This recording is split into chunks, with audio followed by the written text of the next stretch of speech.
Would you like a cup of coffee? Oh yeah, over a cup of coffee. Oh yeah, over a cup of coffee. It is not the years in your life that counts. It is the legacy you will leave behind. Matthew 5:16, let your light shine before others, that they may see your good deeds and glorify your Father in heaven.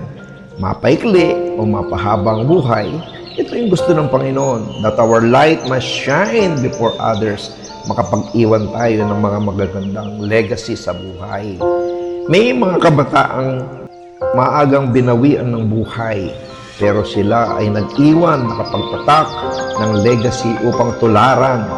Si Saint Maria Goretti, an Italian virgin martyr who was stabbed to death at the age of 11 while defending her purity. On her deathbed, she forgave her attacker, who later repented and converted.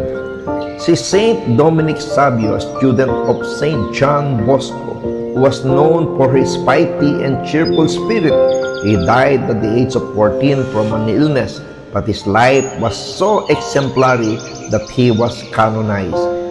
Blessed Carlo Acutis, Saint Bintna, Saint Therese of Lisieux, Saint John of Arc, napakarami pa mga kapatid na pwedeng tularan ng bawat isa sa atin, na sa ating buhay, maikling buhay sa mundong ito, ay makapag-iwan tayo ng mabubuting mga halimbawa. John 15:19, it says, if you belong to the world, it will love you as its own. As it is, you do not belong to the world, but I have chosen you out of the world. So my dear friends, yes, ito'y nilikha ng Diyos para sa ating lahat in a temporary world, but we have to go up in heaven to be in the kingdom of our Father. God bless everyone.